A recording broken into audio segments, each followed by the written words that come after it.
Vale.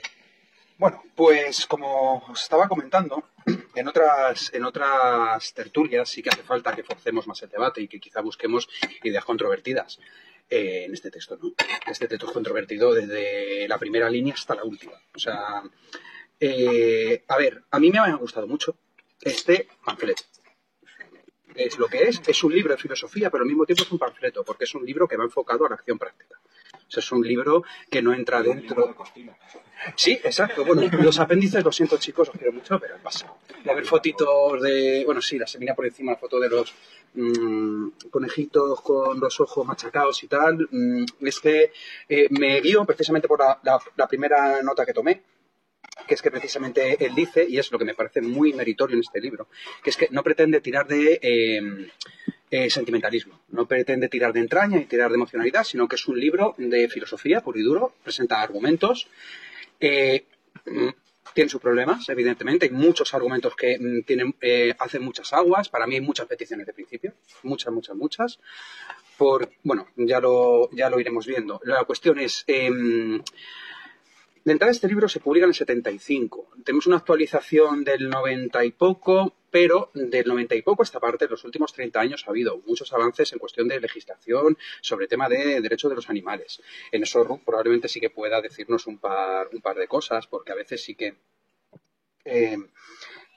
parece que lo que está proponiendo está algo desactualizado, pero sobre todo a mí un tema que me interesa bastante y de hecho he tenido ocasión, he empezado a impartir la asignatura optativa de cuarto de la ESO de filosofía y llevo un mes dándole la brasa con el libro, un mes entero, porque da pie, entre otras cosas porque me parece que ha sido una idea fabulosa por vuestra parte, Víctor, el hecho de introducir otros nuevos temas en la filosofía contemporánea, con lo que cuando he estado dando clase he hecho la filosofía como la ciencia y en oposición a la religión es un saber en continua actualización y esta tertulia de hoy da cuenta de ello. En las tertulias de hace 5 años nos habíamos planteado el tema de la liberación animal, el tema del vegetarianismo era una excentricidad de hippies y actualmente no. Actualmente es un problema de primer nivel.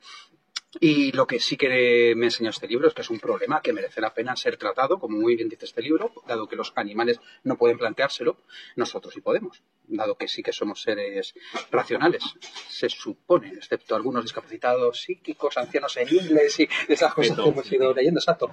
Aunque es muy inteligente, Peter Singer sí que dice, hay momentos que me ha encantado, porque es un argumento que he leído en algún texto que otro de reflexión filosófica sobre el aborto, por ejemplo, que es el tema de la potencialidad. Eso es un problema. Porque el momento en el que dices, no, es que también, claro, si no tienen capacidad, las capacidades de los seres humanos, los bebés, podríamos tratarles como animales. No, porque están en potencia de tenerlas. Entonces eso sí que ya es otra cosa. Bueno, aquí ya me vengo arriba como escritor de ciencia ficción y digo que podríamos basarnos en el segundo episodio de Rick y Morty, que se pusieran un casco para que los gatos hablaran, exigieran sus testículos, etcétera, etcétera. Pero de momento nuestra... O los pepinillos. Y eso ya le rompe todo el libro. Los pepinillos podrían desarrollar un sistema nervioso central, un comportamiento ante... No, eso no. No vamos a ponerlo... Bueno, sí, poner sarcástico, ¿por qué no? Es lo que os digo. Yo ya veréis, como profe, como tertuliano, soy bastante desenfadado y bastante, no sé si amigo de la crispación, o al menos no, pero sí que soy bastante sentencioso. Pero porque creo que situaciones como estas es lo que yo me cuento. Porque, bueno, si digo, bueno, creo, según tal, prefiero ir directo y que sea uno dice, no, pues que me interrumpa lo que sé, que está. A ver, un poco... la verdad es que no he hecho una investigación histórica de la importancia del libro, pero todos los argumentos que esgrime, todos los llevo discutiendo desde hace mínimo 15 años. En mi círculo hay mucha gente vegetariana, y esos argumentos los he discutido en foros. Bueno, de hecho me acuerdo de una discusión hace años que tuvimos en el blog de Tiago, que hubo 30 entradas distintas de solo 3 personas atacándonos a saco entre nosotros, y básicamente era un amigo nuestro, un vegetariano, que utilizaba todos estos argumentos y otro compañero y yo utilizando contra argumentos especistas, manifiestamente especistas, orgullosamente especistas. Y de esto va a ir, por cierto, mi postura, porque agarrándome además un poco la hermenéutica a este libro, evidentemente hace que uno se conciencie más sobre los derechos de los animales y que intente no ser tan sádico, pero a mí en particular, ya os digo, desde una perspectiva hermenéutica, lo que ha hecho es mostrarme mis prejuicios y abrazarlos. Soy especista. Reafirmarme, sí, con más cautela, evidentemente, no es lo que, como digo siempre, es como con el tema del ecologismo. No me considero ecologista, pero no soy un contaminante malo, y reciclo, y uso transporte público, intento ir en bici, intento tener un consumo responsable. pero casi más por anticapitalista que por ecologista. O sea, casi que va más por ese lado que por el otro. Entonces, con esto igual. Yo Que es muy importante también el capitalismo, cómo bordea el tema del capitalismo y no acaba de dar puntadas. Sí, de hecho, es A que mí me parece que es un tema también que va a salir. sí, sí, sí, por supuesto. En el tercer capítulo, en el de la explotación animal en las granjas, de hecho es curioso porque yo creo que ahí se nota un poco el background de Peter Singer. Se nota que es un tío activista que viene del mundo de la izquierda, con lo que parte de un anticapitalismo lo da por supuesto, pero hay momentos en los que yo, que también soy anticapitalista desde que tengo uso de razón prácticamente, sí que me es familiar, pero digo, para alguien que no lo sea, esto no es tan familiar. Esto que, no, claro, es que estamos utilizando a los animales como máquinas de transformación de un producto de bajo nivel a uno de alto nivel y eso es inaceptable. Como, bueno, no, pero igual para alguien sí. De hecho, eso es lo que me parece indiscutible y que, bueno, puede ser controvertido. Ya os digo, para dar una mínima estructura del libro, bueno, las introducciones ya las habéis leído, las propias suyas y la de una tal Paula Casal, creo que es la traductora. Bueno, no sé si es la traductora. Catastrofista de militante. No, pero me refiero a, sí, no pesimista, sino mal escrito. Que queda para volver y luego poner ensayos, pues digo, ¿Algún comentario? No estaba a la altura. Y bueno, pues nada, da cuenta en esas introducciones de cómo estaban las cosas antes, cómo están las cosas ahora. Es bastante... A ver, a mí el libro, ya os digo, me ha gustado mucho, entre otras cosas, porque es filosofía anglosajona.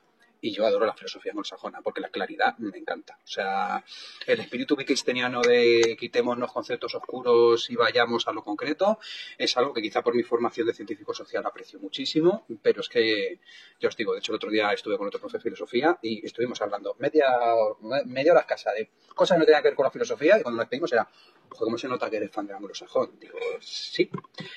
O de Descartes. La claridad y la distinción y el análisis me parecen fundamentales para discutir de cualquier cosa y que no se quede todo en un mare magnum y tal. Entonces, en ese sentido, me ha gustado mucho. En el hecho de que sea un panfleto, me ha gustado también bastante. Es que la última tertulia que hice fuera de Donna Haraway, que también ella orgullosamente dice que es su libro Ciencias, Mujeres y Cibos, lo considera además un libro para la acción política. Así es lo que, como entiendo yo, panfleto, no es una descalificación. Cuando utilizo el término panfleto no lo estoy descalificando en absoluto. De la misma forma que, por ejemplo, en teoría de la religión utilizamos el término secta desde una perspectiva cuantitativa e institucional. Es una cuestión de cuántos fieles tiene una religión y si tiene una estructura institucional. No es que sean destructivas, no estoy pensando en Waco ni en el pueblo y tal. Sí son sectas. Aunque el Templo del Pueblo, por la cantidad de fieles que tenía, por quedarse un estado entero, podríamos plantearnos si se puede considerar o no. En todo caso, ya os digo, lo de panfleto no hay ningún problema. Incluso si se quisiera descalificar, por ejemplo, el tercer capítulo del Manifiesto Comunista tiene mucha más filosofía que muchísimos otros libros, por lo que incluso un panfleto no supone una descalificación. A ver, la estructura del libro, de los 6 capítulos, 6 creo que tiene, yo creo que el que más pertinente nos es el primero, donde presenta los argumentos filosóficos es en el primer capítulo, ahí es de donde podemos sacar más chicha para la discusión filosófica. O, bueno, al menos, más que más chicha para la discusión, me parece que es el que es más impecable filosóficamente, es el más analítico, el más ético, ética pura y dura. Da gusto, la verdad, leer un libro así de claramente ético, o sea, hablando de es y debe, hablando de la supuesta racionalidad y tal. El segundo y el tercer capítulo exponen las dos formas de especismo más claras que hay en nuestra sociedad. De un lado, la experimentación con animales en el segundo capítulo y en el tercero, la explotación animal para la producción de carne en las granjas. Y el cuarto capítulo es el de hacerse vegetariano, que es prácticamente una guía para la acción. O sea, a mí, de hecho, ese capítulo, ya os digo, he vivido en muchos de mis amigos más queridos ese proceso y lo he visto tal cual. Y el quinto y el sexto capítulo son una historia del especismo. El quinto en el pasado, como ha sido el especismo en el pasado, marca 3 hitos históricos, el precristiano, el cristiano y el ilustrado, del ilustrado hasta hoy. Y el último es cómo es el especismo hoy. Es decir, actualmente cómo funciona el mecanismo ideológico-cultural para legitimar el propio especismo. Y en los últimos capítulos, 3 últimos, hay, ya os digo, peticiones de principio. De hecho, he hecho algo que no hago nunca en mis resúmenes. Yo, comentarizado opositor, resumo los libros siempre y aquí he incluido un apartado de ideas controvertidas e discutibles, que si en algún momento nos dormimos, voy a decir, ¿sí? O pobrecita las vaquitas que le separan de los ternericos, valen lo mismo que una madre y un hijo. Y si alguien dice que sí, pues igual me enfado desde mi prejuicio especista, así de claro. Y nada, y además en el último capítulo, curiosamente, es algo, ya os digo, que también me encanta de la filosofía anglosajona, que es que no solo leer citas textuales de los libros, pero es que esta vez al final hay dos frases en las que dice el principio ético claro y la esencia de este libro son estos exactamente. Entonces lo deja tan clarito que, aunque sea al final, voy a empezar por ahí para dejar asentada la tesis y el plan de acción de Peter Singer. Peter Singer, ¿verdad? Sí, Paul Singer no, Peter Singer. Y nada, y si os parece, tiramos desde ahí. Bueno, ¿alguien tiene algo que decir? Creo que puedes ir estructurando un poquito más y a partir de ahí ya, con lo que decías de dar un par de...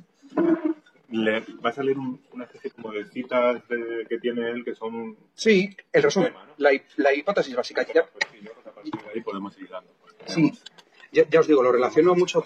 Sí, lo relaciono mucho con la filosofía anglosajona por el hecho de que en realidad prácticamente sigue el método científico. Yo voy a criticar, todavía no, justamente las éticas anglosajonas, porque me parecen odiosas. Uy, va. Lo voy a intentar argumentar, pero yo creo que prefiero que digas más cuáles son sus puntos clave, porque a partir de ahí yo voy a... Yo solo un comentario a raíz de esto. El otro día tuvimos una universidad a Javier Gomá, que es uno de los filósofos aquí de España con mayor potencial y un sistema de los más estructurados y sistemático de la redundancia. Y estaba muy bien porque el nombre de la charla, para dejarlo bastante claro, que por cierto, el nombre que supimos después, porque nosotros nos prodigó demasiado en decirnos cómo se llamaba, pero luego supimos que había un cartel por el campo que se llamaba La filosofía como literatura, que supone conocer esta tesis que está desde Nietzsche hasta Rorty, ¿no? Sí, esta concepción de la filosofía como una disciplina literaria, parte de, una parte de la literatura. Y entonces fue muy curioso, porque sí, básicamente él decía que para él, o sea, lo quiero relacionar con lo que has dicho tú, ¿no? De que te gusta mucho más la posición filosófica anglosajona en contraposición con la continental. Aparte de que ya, como sabes, esta distinción es difícil de delimitar claramente, la cosa es que sí, él planteaba simplemente que la filosofía, para llamarse tal, para ser considerada filosofía, había de ser necesariamente una filosofía de vocación literaria. Entonces, la charla se basó sobre ese principio, más o menos, y entonces luego ante el público había un pequeño filósofo analítico muy combativo, ¿no? Y dijo, los problemas se disuelven, o sea, los problemas se resuelven o se disuelven. Me considero más cercano a esto, tal, y no considero que la filosofía sea constantemente sobre los mismos problemas y tal. Y entonces, claro, aquí la respuesta de Gomá estuvo muy bien, responder a ti, porque el problema quizás es muchas veces asociar un estilo literario a la imprecisión. Y entonces él dijo una cosa que estuvo muy bien, y es, bueno, es que has citado a Descartes. Descartes tiene una figura literaria excelente, y el discurso del método no es nada, o sea, es analítico, es sistemático, pero al final es una autobiografía, por ejemplo, el discurso del método. Yo te subo la apuesta con Foucault, por ejemplo. Foucault Es un analítico francés. Claro. Entonces le dijo Gomá, dice, aquí creo que el error del que estás partiendo, como un presupuesto que ya puede ser un poco falaz, es asociar el valor literario a la imprecisión. Y él dijo, precisamente aquellos que tienen un mayor estilo literario o un estilo más, digamos, más nutrido, precisamente lo que tienen es mayor posibilidad para la precisión, porque al manejar un lenguaje amplísimo, una diversidad de términos, incluso metafóricos, puede ser mucho más preciso. Me gustó este enfoque porque, claro, estuvo muy bien la intervención del chico, lo fundamentó mucho mejor, o sea, lo he caricaturizado un poco, pero el tío lo hizo bien, ¿no? Y Gomá estuvo muy atento y le dijo esto. Entonces no estaba reñido realmente. Y esto me parece curioso. Y yo confieso, no sé por dónde ir a la crítica luego de Jorge, pero es verdad que nosotros, por ejemplo, la gran parte de nuestra carrera es política, entonces todos se enfocan más o menos en filosofía política. Y efectivamente tocan muchos textos anglosajones del estilo de académico, estudios de Rawls. Y es que este es muy del estilo, ¿sabes? Y a veces es verdad que te parece tremendamente aburrido porque como, te gustaría algo más de fijarse un poco en los términos y, bueno, simplemente se comenta. Yo para eso es que ahí tengo mi corazón partido. De un lado soy escritor y disfruto de la narrativa, y del otro soy filósofo y disfruto del frío razonamiento lógico. O sea, por uno, pero vamos, evidentemente, eso que decís, bueno, es controvertido. Nietzsche no estaría de acuerdo, Platón no estaría de acuerdo. Quizás se debe un poco a esta controversia, precisamente es una controversia quizá un poquito académica, porque se debe un poco, yo creo, al enfrentamiento Platón-Aristóteles. Platón como autor de florituras y Aristóteles como autor empírico puro y duro. Entonces, Eso sí, bueno, en el prólogo de la ética eudemia del otro día sí que decía que precisamente Aristóteles sí que es apreciable literariamente, pero precisamente porque inaugura este método descriptivo, conceptual de una precisión absoluta, que yo ya os digo, yo creo que precisamente esa línea tira directamente por siglo XIII nominalismo y ya cultura anglosajona, que se basan más. Bueno, el propio Francis Bacon, de hecho, reconoce la herencia de Aristóteles a través de los pensadores musulmanes, de Sabéis y tal. Y del otro lado está un poco, pues eso, el vacío agustiniano tomista de ¿hay tierra aquí? No hay tierra, no se ve tierra, solo el cielo, no tierra. Está muy bien, yo como cuero blanco, el cielo me encanta y me parece un momento para revolotear, pero para hablar más jodido. Como veis, hablo metáforas también, se hace un mechano. No. Centra el tema. Cariño, tertulia. ¿Vale? O sea, os digo, me voy por las ramas, sí, pero porque quiero que hablemos, ¿no? Además que Nosotras queremos animalitos. me encanta autocontradecirme y abrir que soy súper nichano en ese sentido, porque claro, digo, no, hay que ser claro y preciso, y ahora me pongo a enrollarme. Pues igual. Mira, voy a contar una dicotomía entre estilo racional tal y animalitos. Y lo encontramos en Testigo Modesto de Donna Haraway, en donde cuenta cómo el que creó la bomba de presión, la ley de los gases y tal, que hacía Lavoisier. no, otro anterior. Hacía unos experimentos Caillusac. en su casa con la bomba de vacío y había unos obreros ahí tirando, haciendo cosas, y lo que hacían los experimentos era que buscaba a alguien que sirviera de testimonio, de testigo legítimo para establecer eso, y las mujeres no valían. Y no valían porque en una de las sesiones, para demostrar que funcionaba al retirar aire de una cámara de vacío, metieron unos pajaritos y entonces al retirar el aire, pues los pájaros empezaron a asfixiarse, lo cual era una prueba, una demostración científica de que el aire se puede quitar y conseguir el vacío. Y las mujeres empezaron a revolotearse, no, por favor, que no sabe la vida.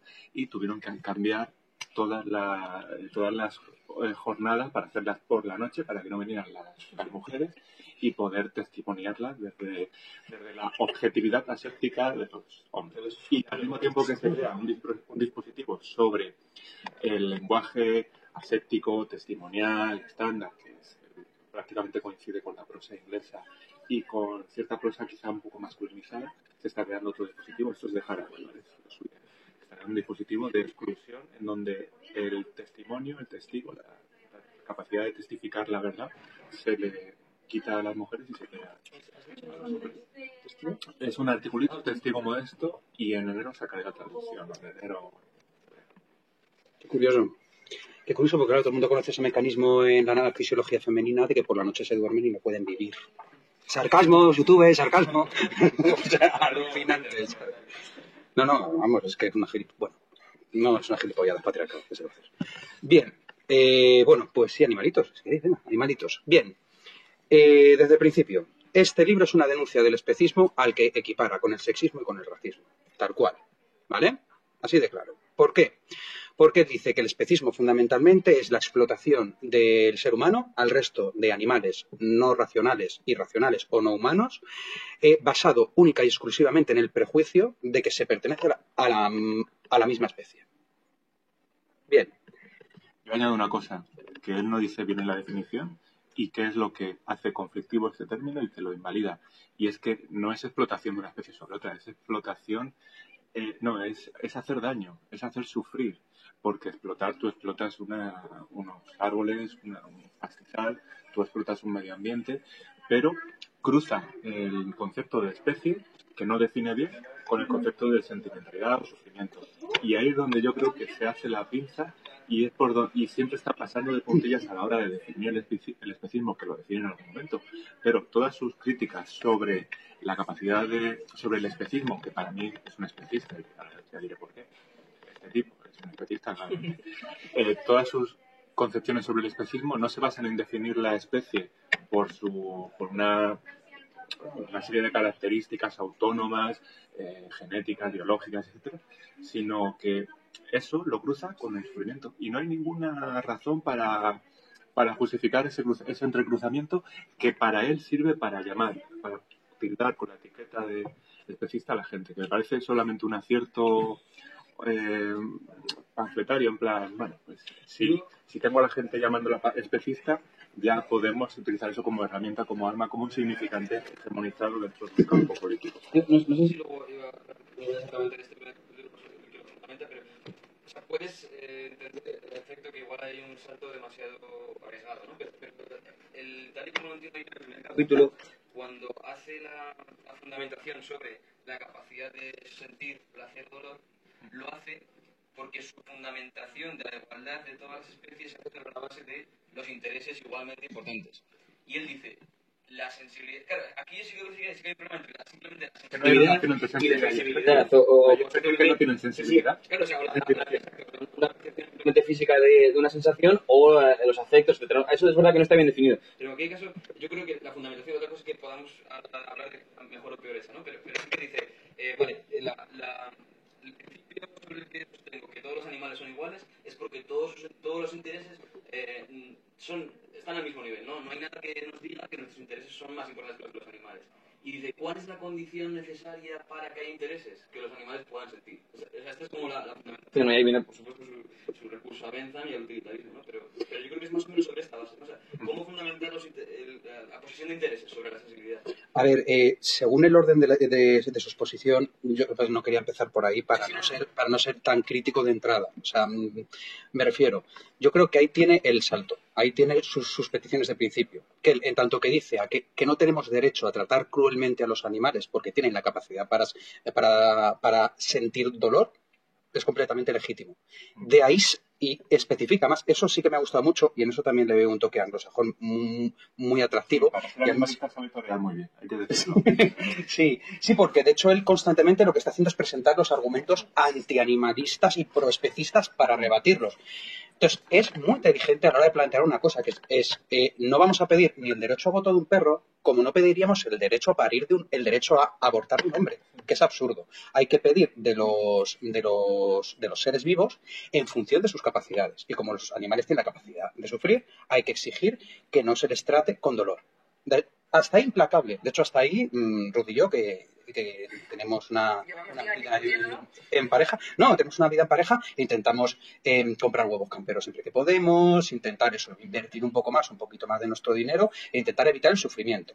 Petición de principio y lo que estabais diciendo. El problema es que de ahí salta a intereses y luego ya a instintos o a sentimientos o a necesidades. Y claro, yo creo que la capacidad de sufrir es una cosa, pero el hecho de tener el derecho a vivir en un suelo blandito para que las pobres pezuñas no se afecten, ya es quizá exigir un privilegio que no se le pide a un ser humano. Por ejemplo, cuando habla de la separación de las madres y las crías, es que eso en la sociedad humana se hace también. O sea, yo qué sé, eso se llama mercado laboral. Una madre tiene un permiso de maternidad escasísimo que no cubre ni de lejos las necesidades de su cría, que al menos el ser humano, como mínimo, tiene necesidades directas de los padres hasta los 7 años, como muy mínimo, y el permiso de maternidad son 4 meses. Con lo cual, eso no me parece legítimo en absoluto. Equiparar el sufrimiento y la frustración de una vaca cuando la separan del ternero, de una madre cuando la separan con un hijo, me parece que ahí sí. Además, es que yo os digo, es una petición de principio. ¿En función de qué? Yo entiendo que el sistema nervioso central y la reacción ante el dolor, es decir, la capacidad para sufrir, legitiman que no tratemos con crueldad. Pero eso no implica ciertos derechos. Y el megadebate, que ya conocéis, matar o no matar. Controvertidísimo. Ese es otro punto que dices, porque por cierto, eso sí, también os digo, y como veis, además de dar caña, yo quizás esta vez tenga que hacer un poco de abogado del diablo, porque me ha parecido un libro profundamente filosófico en tanto que no tiene dogmas ni prejuicios. Ya acabo de exponer 2 de los prejuicios, pero cuando razona, no. Es decir, cuando razona, por ejemplo, dice, bien, vamos a plantearnos, en una guerra, un discapacitado psíquico y una persona que no lo fuera, tendría prioridad de vida quien no lo es, a quien lo es, a quien tiene una discapacidad. Y eso es una afirmación controvertidísima que yo no me he atrevido a decir en clase. De hecho, creo que la dije en clase. y luego me di cuenta que tenía un par de alumnos que eran acnés y dije, vale, no repitas este argumento, que se pueden ofender, ¿vale? Como es normal, pues además es muy controvertido, pero es algo para poner encima de la mesa y sobre todo es atreverse a filosofar de verdad. Atreverse a no voy a partir de la dignidad humana y la naturaleza sacrosanta de la especie humana, como sabéis es una de las ideas del libro y vamos a pensar sin prejuicios directamente. A mí me parece que se ha comentado y que es lo que más conflictivo me parece del principio del libro, justamente el término interés. Porque, ¿qué supone exactamente el interés? Porque él efectivamente llega a eso. De hecho, hay una frase por ahí en el primer capítulo que dice que el sufrimiento es la condición de que hay interés. No se puede tener interés si no hay capacidad de sentir dolor o placer. Básicamente, no lo estoy citando literalmente, pero ese es realmente su punto. Y yo digo, ¿verdad? En el momento en el que se está empezando a hablar de intereses, yo puedo argumentar, poniéndome en el escenario esperpéntico, que hay otros seres que no sufren, que pueden tener intereses. Por ejemplo, está fuera de los intereses de una especie de planta, cualquiera de flora, ser extinguida. Está en los intereses de un ser, sea cual sea, que deje de existir plenamente y que deje de tener la posibilidad de regenerarse. En el sentido de interés, en un sentido totalmente laxo. Es decir, estoy totalmente de acuerdo. Si partimos de que el juicio que tú lo tienes que hacer en un sentido de sufrimiento, entonces eso es perfectamente objetivable, es el sistema nervioso, etcétera. Pero cuando ya se habla de interés, estoy totalmente de acuerdo con lo que se ha dicho. Se cae no solamente porque hay una imprecisión ahí bastante clara, un salto muy grande, sino que encima el límite, la cota inferior que él pone, que son los animales como seres que sufren, también se pierde, porque intereses. De hecho, había un caso que lo estuvimos hablando con Varen, me parece, en algún país de Latinoamérica, no me acuerdo cuál era. Hubo un caso que se llevó a juicio sobre una comunidad nativa que afirmaba que los ríos, que había un río que no le podían poner una presa o algo, en definitiva no lo podían dañar porque para su comunidad era sagrado. Entonces se empezó a plantear el término en derecho de ¿puede cualquier entidad natural tener intereses? En el sentido de, por ejemplo, el interés a no ser perturbado de cualquier entidad. Y es un problema, me parece, para mí, que introduzca ese término tan de soslayo y sin entrar, porque no lo define, es simplemente... Mínima definición o que esa no, parece que simplemente es parte del axioma, o sea, y lo pone como afirmación. Sí, yo creo que lo entiende como decías tú, ¿no? Como algo que sirve a esa cosa en concreto, que sirve a su conservación o... Perfecto, porque digo yo que... Bueno, sí, termina. No, sí. Mira, yo, vaya por delante y aprovecho para contestar lo que no he leído el texto. Pero si creo, por lo poco que sé, que si, por ejemplo, un etólogo estuviera con nosotros, no llamaría, eso es lo que habláis, no lo llamaría intereses, ¿vale? Lo llamaría falta de su comportamiento natural. El comportamiento natural de una vaca es pastar por el campo, el de una gallina es picotear y entonces normalmente los biólogos normalmente suelen hablar de o un animal que está teniendo su comportamiento natural o sufrimiento. El entorno no habla de sufrimiento normalmente. En el caso fisiológicamente se suele estudiar los niveles de catecolaminas de cortisol. Entonces, las cosas que más afectan a un animal, que más le alejan de su comportamiento natural, producen un estrés en el animal que en el laboratorio se mide como los niveles de cortisol. Entonces,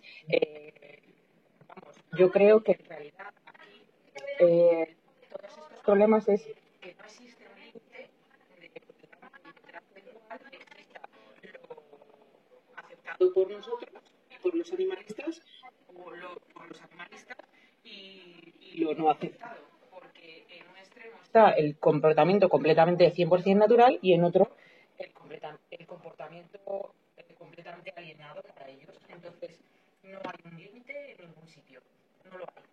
O dejas que sea su comportamiento normal o no se lo dejas. Entonces, o lo explotas o lo haces sufrir. Perdón, o no lo explotas. Pero me gusta tu idea. Me gusta tu estilo. No, perdón, o lo explotas y lo vas a hacer sufrir, o no lo explotas. Y no te lo vas a poder comer, y no vas a poder comer nada, y no vas a poder interactuar con él tampoco. Dices tú, es que aquí está identificando explotación explotación con sufrimiento. Y no es así. Claro, nos gustaría que no fuera así.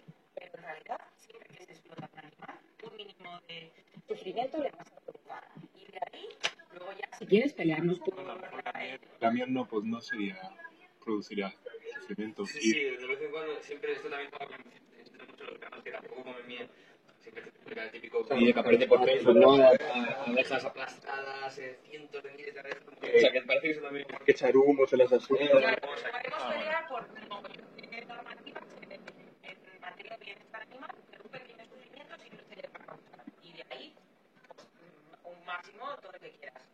Claro, ese es uno de los puntos controvertidos del libro y que precisamente implica lo que estábamos diciendo de los intereses, que quizá el interés podemos usarlo como el concepto oscuro que permite el puente entre partir de la justificación racional y objetiva de no tratarles con crueldad al hecho de que cualquier represión de su comportamiento instintivo es inmoral. Y eso sí que es controvertido, entre otras cosas porque además, respecto a lo que comentaba Ruth, hay un caso que me ha encantado. Me ha vuelto súper loco. Me parece El más... de los monos con cocaína. ¿No? Vale. No, Cortamos, corte ya. claro. Es otro veneno blanco que hay que azúcar. No, vamos a hacer lo de la cocaína, que igual ahora no retuite esto muy a saco, ¿vale? Bien, no, a lo que me refería es a que habla de un caso súper curioso, que además a mí, como sociólogo, me parece apasionante, que es el de las gallinas y los picotazos. Bien, él critica que, o sea, él dice que cuando la dinámica social de las propias gallinas conllevan que cuando una de ellas transgrede las normas grupales, las otras la condenan al ostracismo y le dan picotazos a veces hasta la muerte. Y que no permitir que hagan eso las gallinas está mal. ¿No se supone que tenemos que evitar el sufrimiento? O sea, es decir, o por ejemplo, una de las ideas controvertidas que yo os digo tenía apuntadas al final, es que sí, bueno, pero hay un momento súper gracioso que dice, además, los humanos no se contentan, es al final del libro, los humanos no se contentan simplemente con matar. A través de su historia han mostrado una tendencia a atormentar y torturar antes de darles muerte, tanto a sus iguales los humanos como a sus iguales los no humanos. Ningún otro animal muestra más interés por hacer esto. Gallinas, cucos, hablamos de especies animales que tienen comportamientos sádicos, porque, vamos... Un gato juega con un ratón que no se lo come muchas veces. No, me parecía, vamos, es que... ese ha sido claro, para mí el argumento más Disney de todo el libro. Vamos, no tiene muchos, que sí, no cae en esa frase. es un maniqueísmo cutre para mi gusto animalista que ha perdido el norte. Sí, Que no es que los humanos son malos, los animales son buenos y puros. Como, ¿de qué extraña Arcadia me habla este señor? ¿Sabes? No sé, no veo yo... O sea, por eso, porque cuando habla de las gallinas y sus sistemas de estratificación social...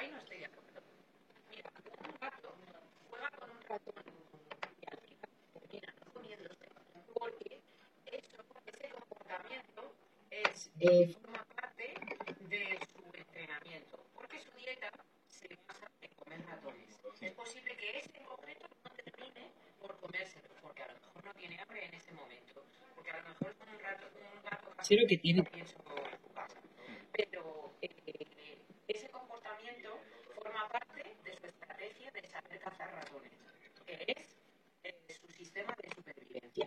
El cuco roba, pone su huevo en los nidos ajenos, pero porque ese comportamiento forma parte de su sistema de supervivencia, porque él no está tan capacitado para criarlo como a lo mejor otro cuando tiene más de ellos. Entonces, No, por supuesto. Es que no es crueldad porque no es éticamente censurable, porque son seres instintivos que no deciden libremente cómo actúan. Pero el ser humano tampoco. Y si lo es por algún tipo de defecto mental o social. Y lo defiendo aquí y ahora sin ser rusoniano. Me refiero, Nerón y sus crucificaciones de cristianos, porque ese señor tenía un trastorno mental alucinante. Es algo que les digo a mis alumnos siempre. Profes, que hay gente que disfruta matando. No, son enfermos mentales, así de claro. Así de claro, para eso está la... Sí, no, pero los niños en realidad... Bueno, ayer que vienen por los anticapitalistas cañeros. No, el ser humano no es más sádico que ningún otro animal. Lo que sí que es culpable de su sadismo, eso sí. Porque sí que tenemos sí que somos libres. Y me parece que justamente esa es la cuestión. Si decimos que los animales cuando actúan de una forma que si la hicieron humano es cruel, si lo hace un animal no lo es, precisamente porque no les achacamos conciencia de sus actos, no son imputables por lo que a nosotros respecta. Pero realmente esto también se podría aplicar, me parece, para hacer el argumento contrario, es si los animales no son conscientes, pierden ya, no solamente, se podría hacer el argumento, estoy diciendo aquí abogado del diablo, si pierden la imputabilidad moral, ¿por qué no pierden también los derechos morales? Es decir, ¿por qué son solamente objetos de moral y no sujetos de moral? Entonces, quiero decir, si estamos haciendo ahí, si estamos de partida dando una igualdad a los humanos y a los animales, es decir, ambos tienen una presencia moral, y después se dice eso de que, o se dice, los animales cuando son crueles lo hacen por razones de supervivencia, me parece que se entra en un problema un poco casi epistemológico a ese respecto. Y sobre todo en el caso de Peter Singer, incluso yo creo que se podrían encontrar para la mayor parte de comportamientos crueles humanos alguna razón evolutiva. Es por qué los humanos entre sí se...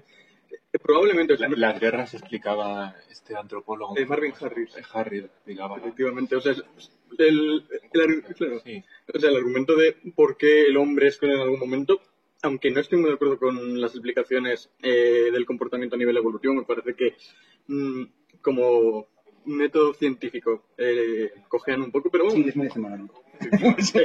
pero vamos, en definitiva, que si justificamos, en definitiva, lo que dice Peter Singer de hacer una distinción entre el hombre es cruel y el animal no es cruel, es la misma justificación que me parece que se podría decir para decir el hombre es relevante a nivel moral y el animal no, me parece a mí. Hombre, a mí de hecho hay un argumento que que usted es el que uso yo habitualmente contra la tauromaquia, que es precisamente uno que él rechaza, que es el hecho de que no hay que ser cruel, pero por nosotros mismos, por el hecho de no potenciar el sadismo en el género humano. Es algo que él rechaza de raíz en todo punto y lo deja súper claro, que no es por nosotros, que ha de ser por ellos. Pero en ese caso ya os digo, yo entiendo perfectamente, me parece súper legítimo el hecho de que no debamos tratar con crueldad a los animales porque pueden sentir dolor. Pero si de ahí hemos de respetar todos sus instintos, me subo al carro y quiero mi ración de violación diaria. Así de claro, bueno, luego editamos esto, ¿vale? Bueno, no, me refiero ya sabéis de que es una figura retórica. Sabéis de quién estoy hablando. Con Freud de la mano, dado que el ser humano tiene la pulsión erótica Yo no de violaría estar... con Freud de la mano. Yo ahí no me gusta el roce. Bueno, pues te vas a correr una buena fuera hablando de la cocaína con Freud y tal. Sí, pero es lo que os digo. Si hay que respetar los instintos de cualquier animal sintiente y los seres humanos lo somos, tenemos eros y tanatos y por tanto tenemos necesidad de tener sexo y necesidad de agresión, con lo que la violación debería ser el derecho fundamental de todo ser humano. Todo ser humano debería poder satisfacer sus pulsiones y sus instintos y si no se permite debería ser controvertido y tal. Lo cual, por cierto, mete el dedo en la llaga a un argumento muy legítimo que desde el feminismo se está utilizando últimamente con mucha razón, que es que el hecho de tener relaciones sexuales no es un derecho. Es algo que hace el ser humano, pero no es un derecho. No tiene que tener, el Estado no tiene por qué tener ningún compromiso para que alguien lo tenga. Es una estrategia social, de seducción, de micropsicología o de lo que sea, pero no es un derecho. Claro, con Peter Singer de la mano sí. Con Peter Singer de la mano, el ser humano tiene esa exigencia. O sea, si tengo esa necesidad, he de poder tener sexo y violar. Y si queremos incluso violar una lechuga para que sea éticamente legítimo, ¿vale? Exacto, melón, etcétera, etcétera. Pero claro, ya no, me refiero, porque claro, entraríamos en el problema de que si violas a otro ser sintiente, estás... Por cierto, una cosa que he hecho en falta, estarías yendo contra su libertad. La palabra libertad no aparece en ningún momento de este libro y si hablamos de capacidades humanas, la libertad me parece de primer nivel, ¿eh? O sea, me parece tener muy en cuenta, porque sí discute la razón. Por cierto, eso me ha parecido fascinante, era otro tema de debate que quería sacar también, aunque no sé si hemos cerrado uno u otro, pero bueno, los apimentamos y si os parece, que es el tema de la racionalidad. A mí eso me encanta, porque sí que pone en duda el concepto de dignidad y de racionalidad. Y eso me parece muy contemporáneo y muy interesante. No sé qué pensáis vosotros. A mí cuando empieza a dar caña por ahí, me parece curioso. Solo comentar al hilo de lo que decía es, yo no estoy versado en corrientes feministas, pero sí que recuerdo haber oído a algunos que en efecto creo que estás calificada ya como bueno, no sé qué palabra usa, ¿no? Pero que sí puede ser de formación neurótica del antiespecismo, ¿no? Que es esto lo que decías, ¿no? Que se ven legitimados a intervenir como si fuera una suerte de deus ex machina sobre las actitudes de los animales para evitar, por ejemplo, que se dañen entre ellos, ¿no? Porque parece que hay una especie de autorización moral por parte de que aquí también incluso por una cosa también de superioridad, ¿no? O sea, como reverso, dices, en el momento en que tú estás autorizado para evitar sufrimiento entre ellos, o sea, ya no algo simplemente negativo de quitarles sufrimiento, sino de evitar que se dañen entre ellos, también se trata de quitarse una jerarquía, ¿no? Como de Dios omnipotente que está por encima y interfiere, como decías tú, en los comportamientos naturales de los animales, ¿no? Y esto sí que es verdad que es una... Y yo lo he llegado a oír a gente sostener esto, que también, si somos coherentes con este especismo y de evitar el sufrimiento, hay que evitar también que se dañen entre ellos. Esto es No, muy en problemático. realidad no solamente el ejemplo de las gallinas es porque efectivamente cuando una sale un poco envidiosa, pues las otras la rechazan y pues como que la dejan. Pero el león que come la cebra, no interespecies. O sea, interespecies. El león que come la cebra Bueno, se daña. claro, está dañando las Pero es que cebras. hay algunos muy venidos arriba que dicen que hay que matar, que hay que acabar con los animales carnívoros. Ese argumento lo he oído yo por ahí. Digo, ¿no? Es que Bueno, los animales hacen daño a los demás. Y al margen de esto, una cosa ya mucho más general que también se me ocurrió, que cuando hablamos de los comportamientos animales, la crueldad es un concepto humano. O sea, quiere decir, podemos juzgar como cruel, ¿no? Que la mantis le arranque la cabeza a su pareja, pero realmente no, o sea, es así, es esta parte de su disposición natural, con lo cual eso ni siquiera se rige por conceptos morales o simplemente como conceptos de nuestro lenguaje moral.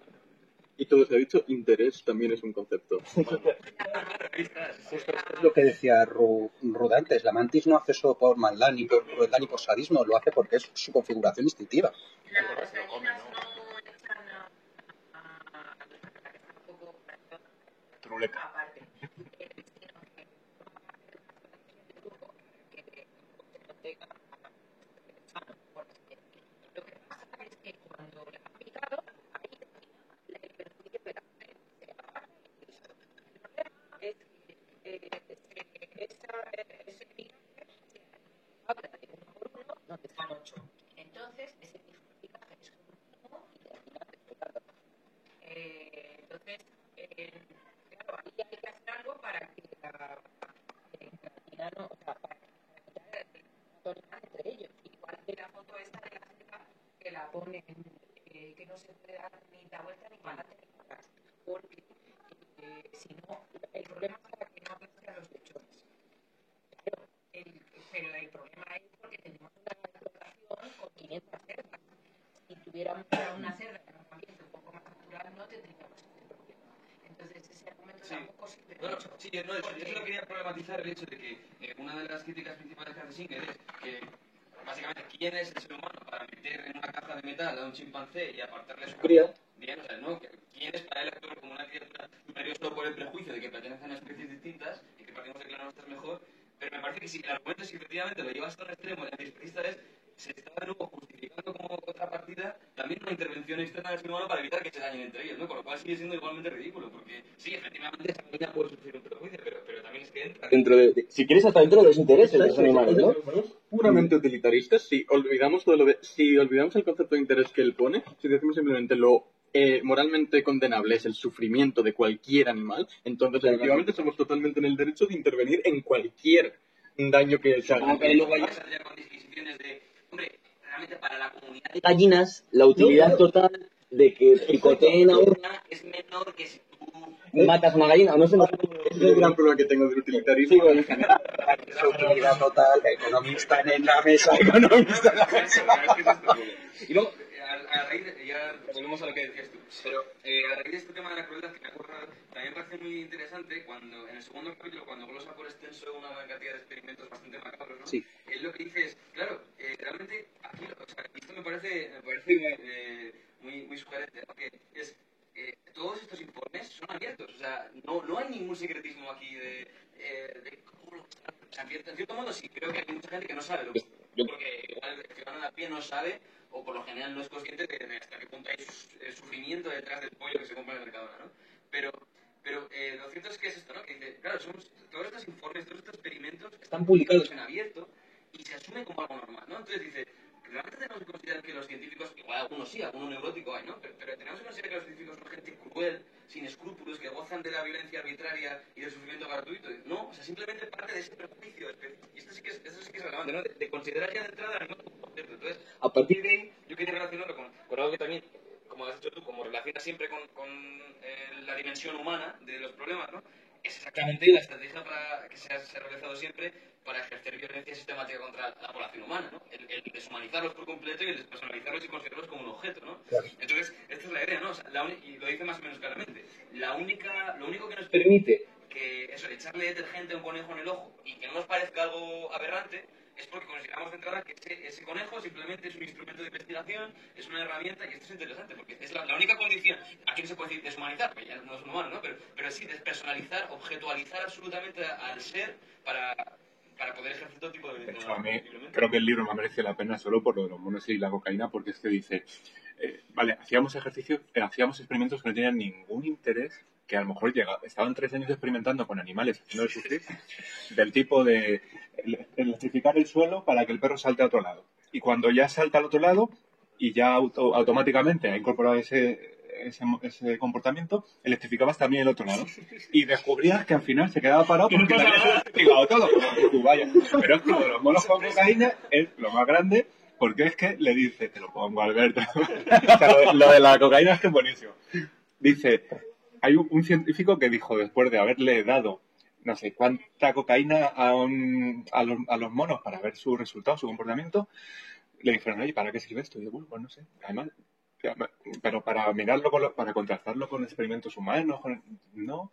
Entonces, es que no habría ningún humano que pudiera pagarse toda la cocaína que han consumido estos monos. Solo por eso el libro ha merecido la pena. Solo por eso, porque un científico llegue y diga, bueno, si es que hemos usado tanta cocaína, que es que son muy poquitos humanos podrían pagarse. Y ahí está la grandeza de la filosofía anglosajona, ser realista incluso con la relación calidad-precio de la droga, que es algo muy objetivo. Tiene mucho interés el capítulo por esto, ¿no? Porque, sí, claro, no es solo que los experimentos se conozcan de una manera tan aberrante y tan abyecta, sino que además no sirven para nada. Dices, porque, bueno, menos, o sea, por lo general dicen, no podemos esperar que se hagan grandes contribuciones al progreso humano a través de estos experimentos, por ejemplo, como los que ponías tú, o aislar a no sé qué animal. Es que justo tiene relación. Un compañero mío se hace unos meses un estudio con unos chimpancés, eran chimpancés y eran chimpancés. Era un fármaco que estaba pensado para recuperar la médula y les provocaban parálisis. Y era para recuperar parte del tejido nervioso. Y eso sí, en teoría sí que se Claro. Sí, de hecho, También la distinción. sí, sí, ese segundo capítulo. y no te da cosillas de la mitad. No, pero la cosa es que aún así es lo que dice Jorge, que hay experimentos que citan, que son claros, y los experimentos parecen decir, no hemos obtenido ninguna certeza o ninguna conclusión firme sobre esto. O sea, que no estamos sometiendo a violencia enorme a unos cuantos perros para nada, para decir, pues parece que se hacen adictos a la cocaína. Parece que sí.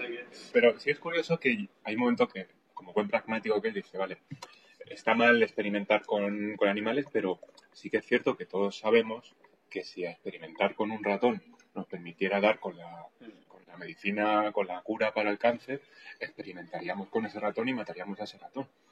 Entonces, el problema está en que, y aquí es donde yo hago mi crítica y me voy a extender un poquito en lo que yo considero que es una ética pragmática, que es la que viene del mundo anglosajón.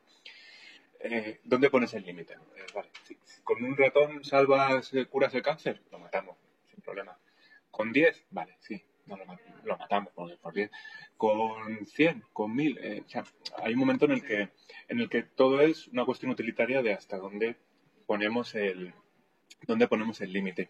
Y yo creo que el libro, como libro ético, arrastra un problema que es el problema, o una distinción, que es lo que a mí me hace sentir rechazo contra las éticas pragmáticas, utilitaristas y ligadas al mundo anglosajón, es que les falta una causa, con mayúsculas. No se rigen por el concepto de una causa. ¿Cuál es la causa en este libro? Él intenta, durante todo el libro, moverse entre la causa de no matar animales y el baremo utilitarista de, bueno, en algún punto, si te entra una rata en casa, le puedes dar escobazo. Es lo que dice el título. O sea, él tiene que jugar como pragmático con una valoración de las pérdidas y de las ganancias, y aún así te plantea una causa con la que no logra ser completamente fiel. Y yo creo que el modo de atacar a este libro, si queremos atacarle de todos los frentes, es primero valorar si la causa es la que vale. O sea, valorar la causa como tal. y luego ya valorar si las decisiones que ha fragmentado a lo largo de todo el libro ya son válidas o no son menos válidas.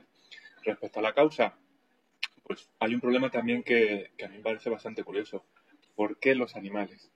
Yo, que no tengo mucho conocimiento de ciencia, pero yo estaba todo el rato leyendo, tratando de pensar en Richard Dawkins y en el libro El gen egoísta, que no sé si lo conocéis. ¿Tú lo has trabajado? Yo no lo he leído, pero lo conozco. Porque sería bueno para una lectura el año que viene, para recogerlo y tal. Porque él coge a Darwin y le da la vuelta y dice, no, el problema es que Darwin hizo una evolución de las especies con las especies como sujetos dentro del panorama, dentro del marco evolutivo. Pero realmente las especies son las carcasas para los genes. Lo que evoluciona es el gen y lo que está tratando de desarrollarse es el gen. Son mis genes los que producen o los que de algún modo sirven para que nos procreemos entre nosotros, para que peleemos, para que luchemos contra las especies, para que determinados rasgos avancen, para que otros retrocedan. Y el conflicto general está en el gen. Otra manera de contrarrestar la lógica animalista, pues el problema no es centrarse en el animal como tal, sino centrarse en los ecosistemas. Y lo que me falta a mí en este libro es un pensamiento ecologista, en el sentido de pensar el ecosistema como un conjunto de relaciones entre animales, medio, plantas, etcétera, y el hombre, qué papel tiene en ese escenario. Yo creo que eso... Supongo que esto me gusta igual alejando un poco de la línea que estábamos siguiendo, pero Yo he hablado de cocaína y como es verdad que al final lo que más nos interesa es el primer capítulo por el contenido más marcadamente filosófico, a mí se me ocurre, o sea, yo quiero hacer una crítica a este planteamiento utilitarista que hay que entenderlo, ¿no? O sea, el libro es fundamental sobre el utilitarismo filosófico y sin él es incomprensible.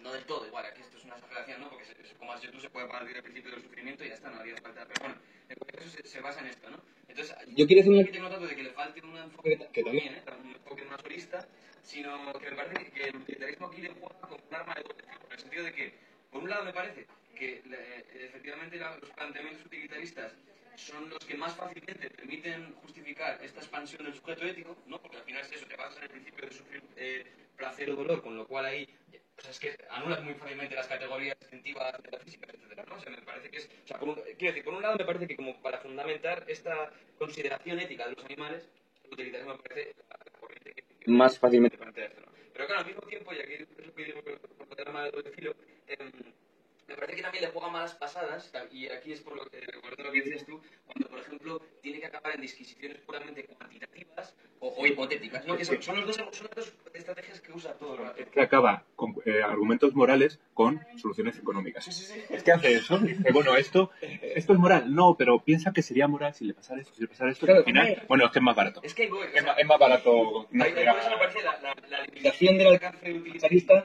me parece ¿no? Que es, claro, llega un término que dice, bien, el sufrimiento general está mal. Claro, cuando empieza a decir, o sea, es que es como que él mismo se va a meter en un jardín del que él sale muy fácilmente, pero no es tan fácil. Entonces, cuando en el final de los experimentos, cuando ya ha mostrado el horror y la crueldad abyecta de todos estos experimentos, claro, el hecho de no tener un anclaje ontológico le impide condenar incondicionalmente todo tipo de sufrimiento. Esto es lo problemático, ¿no? Porque no puede hacer una condena categórica del sufrimiento animal, porque entonces ahí dice, hombre, claro, lo que dices tú, ¿no? Si matar a ratón nos favorece. Y ahí entra la parte, tanto cuantitativa como lo hipotético, que me parece que son que tiene cierto interés a la hora de poner un panfleto, pero que no es tan fácil, ¿no? Porque al final es esto, o sea, este enfoque lo que hace es que llegas a un punto en el cual solo puedes salir de ese atolladero mediante disquisiciones cuantitativas en el sentido de esto que hace siempre, ¿no? O sea, es a la vez cuantitativo y hipotético, en el sentido de decir, ¿qué pasaría? Y ahí ya te sabes agarrarte, ¿no? Y ya dices, ¿qué pasaría? Claro, si tenemos por un lado un animal, claro, porque esto no lo hemos hablado, pero él diferencia entre el tratamiento y la consideración, ¿no? Efectivamente, o sea, maneja implícitamente todo el rato una mayor consideración hacia el ser humano que hacia los demás, ¿no? Esto no es para justificar el sufrimiento, pero la maneja. Entonces, a partir de ahí dice, claro, ¿qué pasaría si no fuera un ser humano con plenas facultades? Y pone siempre el del niño de 6 meses disfuncional, ¿no? Claro. Entonces ahí Canario, disfuncional, separado. Ignatius Farray versus Salvador Animal. ¿Qué pasa si un niño semi-vegetal y tenemos al lado un perro pues en pleno uso de sus facultades. Ahí qué hacemos, ¿no? En el caso de la cantidad de hacer. Y, o sea, esto es famoso de Peter Singer, que él mismo es el que ha dicho, está hablando con un amigo que dice, yo he donado un riñón, y él responde. Sí, es en el libro de salvar una vida. No sé si lo conocéis, que habla del tema del altruismo efectivo. No sé si el concepto lo crea él, pero lo desarrolla mucho y habla de... Bueno, es que tengo un alumno, algo así creo que dijo, mira, he donado un riñón. Y dijo, ya, pero yo es que he donado la misma cantidad exacta de dinero de utilidad de tu donación y la ha superado. Por lo que moralmente... Es mejor. Es que tal cual, porque tiene más utilidad su donación de dinero. Y es un gran problema del utilitarismo que es, a mi juicio, funciona perfectamente en los casos obvios. Se dice, hay que elegir entre matar a un bebé comatoso y 100.000 millones de perros. Pues sí, efectivamente el cálculo utilitarista está muy claro. En cambio, simplemente que como el utilitarismo parte de una base cuantitativa que es imposible realmente de crear, porque no puedes crear una base cuantitativa, y si se hiciera, científicamente es, vamos a, bueno, lo del cortisol mismamente, que vamos a ver en todas las especies, ¿cuánto nivel de cortisol va a generar esta acción? Aún así, él mismo no admitiría esa métrica, porque dice, pero es que el humano tiene otros intereses, él mismo distingue al humano. Un humano con la misma cantidad de sufrimiento para Peter Singer no es lo mismo que otro animal con esa misma cantidad de sufrimiento, por tanto, como cuando se consiguen métricas no valen. Y de todos modos hace falta una métrica abstracta para dar fundamento al utilitarismo. Se encuentra en un valle de efectivamente el problema del pragmatismo es cuando parece que está bien una acción, está bien. Este yo creo que es de lo que peca totalmente. Claro, falta una causa. Y es, un argumento lógico. Bueno, es obvio que está bien dar escapuzas a un ratón cuando entra en casa. ¿Por qué? Esa es la cuestión. ¿Por qué realmente está bien echar a un ratón de tu casa escobazos? ¿Verdaderamente le estás causando menos daño del que a ti te causa por estar ahí? Yo me lo planteo. Efectivamente, es suficientemente moldeable como para que no cause ningún choque con las concepciones normales de qué es lo que vamos a admitir a cambiar en nuestra vida. Así que eso, se queda al nivel de panfleto, porque es totalmente qué es lo que la gente va a estar dispuesta a cambiar. Hasta aquí, que es hasta hacerse vegetarianos. Eso es lo que yo veo. Yo no estoy de acuerdo porque si encontráis problema a que haya soluciones cuantitativas, me temo que tengo muy malas noticias para vosotros porque desde 1975 y más o menos el último par de décadas, a lo que hemos tenido acceso es precisamente a soluciones cuantitativas. Todas las normas, toda la legislación en materia de bienestar animal es cuantitativa. Cualquier cosa que se nos ocurra, de todos los aspectos que hasta que es sacrificado, desde cuántas puede estar en una jaula con una cerda, cuánto tienen que medir las jaulas, cuántas horas, cuántos minutos de luz al día puede recibir una gallina, cuántas horas puede ser transportado un animal desde no sé qué hasta no sé dónde, con descansos. Todo está medido con cifras. Claro, porque la ley, efectivamente, Claro, pero y luego chimpancés, eso ya está feo. Cuanto más se acerca al ser humano la especie con la que se experimenta, pues más problemático nos parece. Y es que no hay, o sea, en realidad las soluciones que se están poniendo hasta ahora son cuantitativas y son entre un intermedio, porque poner de acuerdo, por ejemplo, en el Parlamento Europeo a los animalistas con la gente que se la sudan los animales sería imposible. Una cosa, efectivamente, es la ley, que la ley tiene que ser concreta y tiene que ser aplicable. Efectivamente, una ley no puede ser al modo kantiano de ver las cosas muy difícilmente. Tiene que decir exactamente cuántas obras puede estar, lo que sea. Efectivamente, tiene que ser cuantitativa la ley. El problema es que la fundamentación filosófica se cae ahí. No hay ninguna razón filosófica verdaderamente incontestable, ninguna razón necesaria para decir que la ley tiene que ser de esta forma y no de otra. Por ejemplo, un paso más, y sí, relacionándolo con lo que decía Miguel al principio, ¿no? Es un libro filosófico y ahí quizás llega el límite del libro filosófico cuando se mete con el panfleto de orientación y vocación práctica, que por la es un libro valiosísimo por esto, porque seguramente ha cambiado infinitas vidas y seguro que ha contribuido en menor manera. También habría que cuantificar. Él dice, es difícil cuantificar cuántas ha leído mi libro, ¿no? Pero, o sea, desde ese punto de vista está genial, pero claro, si intentamos la filosofía como este cuestionamiento radical, o sea, lo que decía por esa cosa que me parece a mí que no tiene demasiada trascendencia, que es de nuevo cerrar la mosca. ¿Por qué no? Porque también tendrías que fundamentarlo, ¿no? Yo decía que pasa más, por ejemplo, cuando dice que está muy bien, y esto nos pasa a todos, ¿no? Cuando ya no solo que haya animales animales de primera y animales de segunda, que serían los animales humanos y los no humanos, sino que dentro de los animales no humanos también tenemos inevitablemente, intuitivamente, categorías de lo que son animales más valiosos que otros, ¿no? Por eso, igual por poner el mismo ejemplo de la mosca, alguien especista muy convencido, pues no, pues no la matas, déjala que vaya, déjala lista que salga por dentro, ¿no? Pero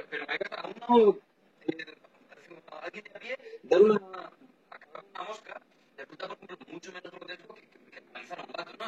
Sale un vídeo de maltrato animal de un perro y esto es un poco de claro. Y entonces, desde un punto de vista filosófico, eso cómo se puede sobre el dolor que puede sufrir una mosca de un perro, porque el perro no tiene una efectividad, no, a eso nos referimos más. Claro, y bueno, sobre las cuestiones cuantitativas ha salido, vamos, es muy famoso ahora aquello de que se ha hecho un estudio de no sé cuántas mil personas para poner una solución al problema del trole y demás derivados, que es efectivamente tratar de lo típico de se mata a una persona cambiando de vía o se mata a 5 personas recto, pero son sus millones de variantes. Pero esto realmente soluciona el problema del trole y haber preguntado a millones de personas y sacar la correlación entre hemisferio y cuántas personas estás decidiendo, si eliges un género u otro, si eliges una edad u otra.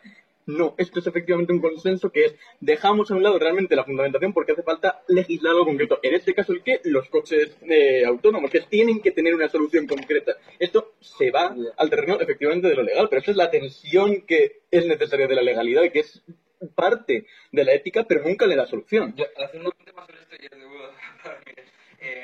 o sea, sí, están las matemáticas de todo, porque es esto, y lo que yo decía, o sea, necesariamente todas las medidas tienen que pasar por, tienen que tener este espacio vital, tienen que tener, naturalmente tienen que ser, sí, claro, tiene que partir por ahí, ¿no? Pero el problema es eso, la fundamentación más radical, o sea, me quería volver. No, vale, perdón, volviendo también al primer capítulo. Es un tema más complejo, solo lo quería apuntar, pero esto es algo que sí que me parece muy guay de este libro, que hace mucho hincapié en que cuando empieza a preguntarse cómo se puede fundamentar la igualdad de manera solvente, no dicen, o sea, dice, tened mucho cuidado que sois igualitaristas porque le podéis estar haciendo juego a los antiigualitaristas. Por ejemplo, decir, o sea, los argumentos basados, lo que viene a decir es, solo se puede fundamentar, aquí sí que igual tiene esta una deontológica, ¿no? Solo se puede fundamentar la igualdad como una norma, no hay nada de realidad. O sea, como decía Alan, la justicia no existe en la experiencia. O sea, la igualdad tiene que ser sencillamente una norma sobre cómo tratamos a los demás. Y esto no puede encontrarse en la experiencia. O sea, lo tengo lo que dices tú del problema del trolling, ¿no? Entonces, es esto. Claro, el problema es que cuando alguien dice, no se puede fundamentar, por ejemplo, la igualdad de género en decir que los hombres tienen más facultades que las mujeres. Porque imagínate, dice Singer, ponte en el caso de que se hiciera una estadística que se viera que sistemáticamente, en según qué cosas, las mujeres en determinada capacidad tienen un rendimiento menor que los hombres. Jodíamos así. Claro, el propio tendría que decir, vale, o sea, la medicina te dice que hay enfermedades que en los negros son más habituales o son más habituales en los chinos, en los blancos, pero en términos médicos, como ciencia y como disciplina... El único que puede tener una perspectiva de igualdad es a nivel filosófico y a nivel científico, porque si no se te cae por... La verdad es que ese tema sí me parece interesante. Que digan, igualdad no es la base. La base es... Tengo la cita textual. ¿Tiene cita? Sí. La cita textual, la igualdad es una idea moral, no la afirmación de un hecho. El principio de la igualdad de los seres humanos no es una descripción de una supuesta igualdad real entre ellos. Es una norma relativa a cómo deberíamos tratar a los seres humanos. Es eso, no se basa en un hecho, porque de facto no somos iguales. Pues los monos con cocaína, para mí yo creo que son como los leitmotiv que yo rescataría del libro. A mí, además, os hacía esto de Alan porque Alan es un republicano francés del siglo XIX que leí un texto suyo este verano y era francamente que tenía muchas sentencias muy sorpresivas y muy determinantes, pero que estaba muy bien. Y decía esto, que no podía ya justificar el hecho. La idea está muy bien porque esto supone entender la ley, y antes que ahora que estamos hablando de la ley, como una enmienda a la naturaleza. Es decir, porque esto es que es un argumento que se oye hoy, entre, por ejemplo, los antigualitaristas más libertarios, la idea es que naturalmente somos desiguales, ¿no? O sea, porque todo el mundo tiene una actitud mejor, peor que otro, es mejor en esto que el otro, y con lo cual se entiende, y aquí estaría el mercado, ¿no? El mercado te retribuiría en función de lo bien que seas en esto. Entonces, no hay que igualar ahí nada. Claro, pero el problema de esto es esto, que se puede justificar entonces la opresión sobre la base de que alguien es menos inteligente que otro. Y entonces aquí el ideal democrático es que es perfecto, porque permite, ¿no? Lo que se dice siempre de que el voto del más tonto del pueblo, del más tal, vale lo mismo que el del catedrático Nobel de Física, ¿no? Entonces, esto es interesante, y por eso entender la ley como una enmienda natural. Es decir,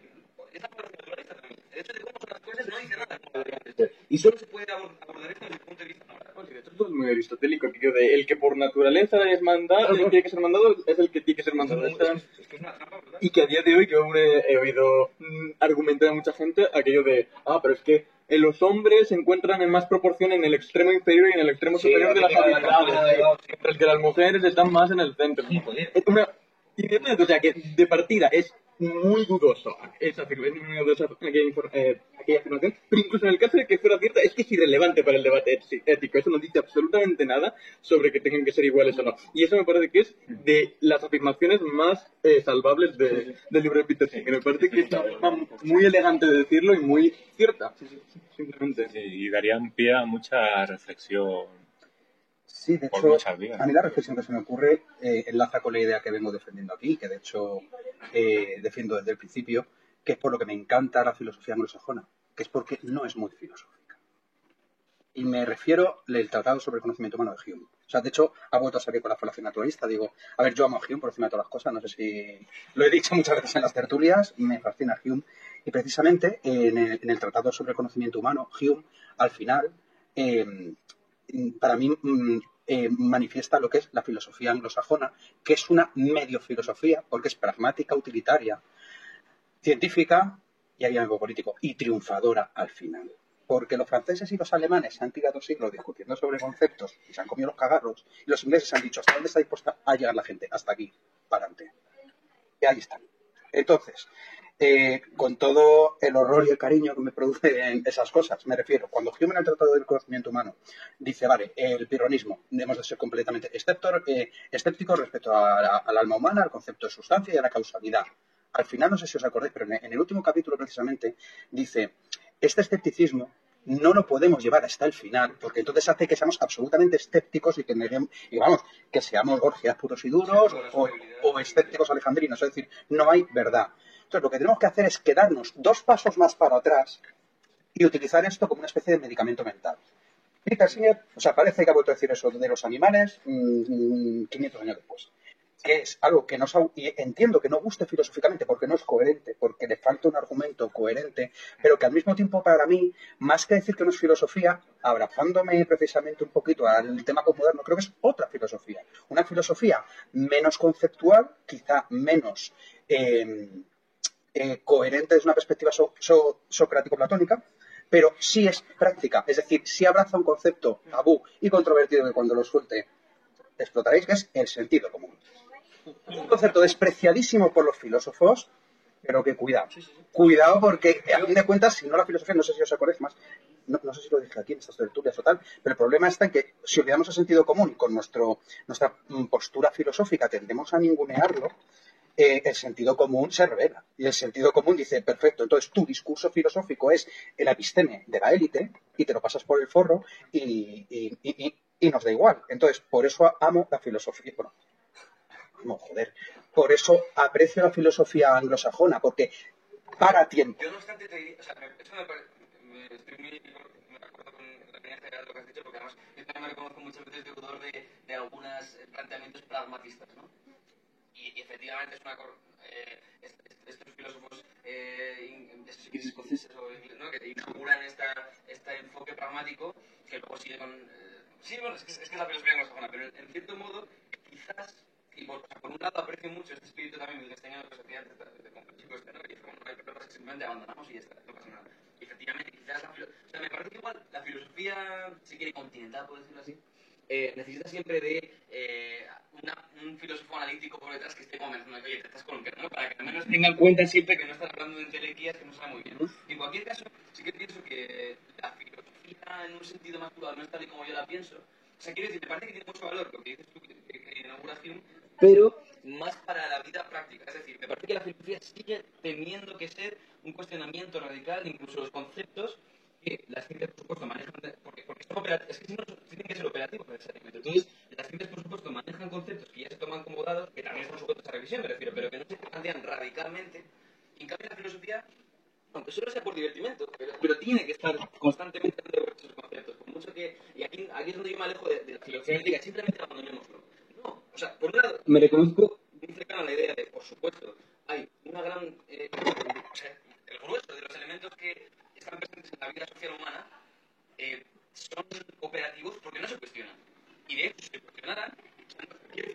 mamada no solo hace que no sea necesario cuestionarse todas las cosas que hacemos, sino que encima hace que fuera incluso perjudicial hacerlo, porque se anularía la sociabilidad, ¿no? Y por eso la filosofía es peligrosa. Si no, los filósofos seríamos ovejitas. Y no lo somos lobos. Y por eso digo, ¿no? Efectivamente, desde un punto de vista pragmático, es que todo lo hacemos en algún momento. Es que es esto, imaginaos por un momento cómo sería vuestra vida si todo lo que hacéis desde que levantáis hasta que despedís os lo cuestionarais desde un punto de vista de racionalidad, causalidad, o aplicar esto a las categorías filosóficas sí, o el escepticismo más puro, ¿no?